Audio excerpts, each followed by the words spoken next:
אני הולכת לעשות לכם אייליינר, אבל תיזהרו, אולי זה לא טוב לכם או שזה משהו רע כזה. אז אני הולכת לקחת צלחת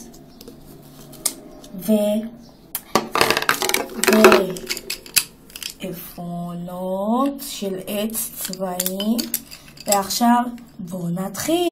המים, שמה בצלחת קצת טיפונת כזאת, סוגרת,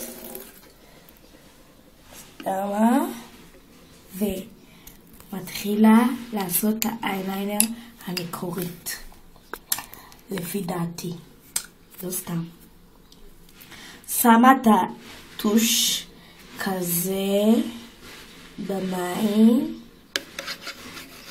מערבבת קצת שזה יהיה כזה. תסתכלו מה הולך לקרות.